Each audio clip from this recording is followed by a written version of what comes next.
Hi, I'm Greg Crawford with the Friday News Dump, brought to you by World News Trust. Now, some of you may have noticed that we're in the middle of a presidential primary campaign. On the Democratic side, we have Hillary Clinton, who thought this election season was supposed to be a leisurely stroll to the White House, with ecstatic acolytes lining her path, sobbing in tearful adoration of their anointed one. Well, it hadn't quite worked out that way. A wild-haired curmudgeon with a Brooklyn accent you couldn't dent with a pickaxe rose from relative obscurity to mount an unprecedented challenge to what many assumed would be the coronation of the country's first woman president.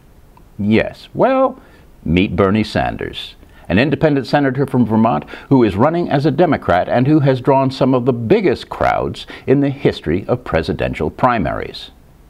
Now, on the dark side, we have a pack of rabid hyenas eating their young, and desperate to outdo each other by making absurd and unsupportable claims and generally savaging the tattered remnants of the Republican Party.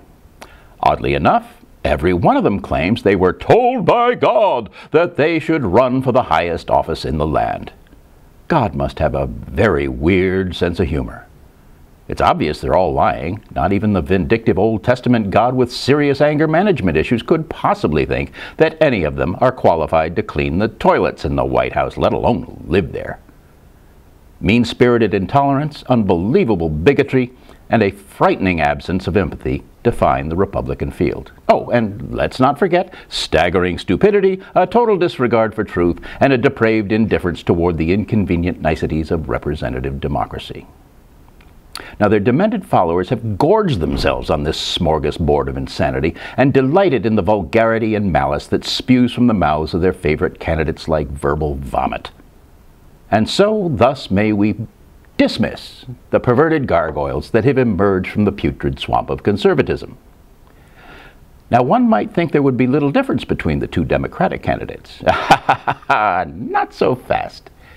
Hillary Clinton has been a successful attorney, the First Lady of Arkansas, the First Lady of the United States, a senator from New York, and the Secretary of State in Obama's first term.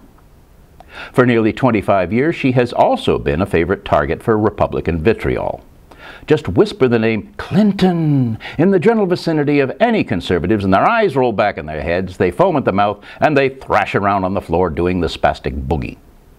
The conservative hatred of all things Clintonian is actually rather strange, given that so many of Hillary's public statements and policy positions reflect a distinctly conservative viewpoint.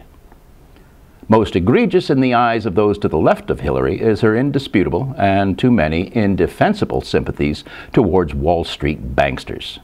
She has made millions of dollars in speaking fees, assuaging the delicate egos of said banksters by giving them a pat on the knee and saying, there, I'll make it all better if you just make me president." Bernie Sanders, on the other hand, has gained his popularity by doing what no other politician in the history of the world has ever done. He has told people the truth. And he has made the Wall Street banksters go foo-foo in their tutus by promising to come after them with his razor, Bible, and shotgun. Figuratively speaking, of course.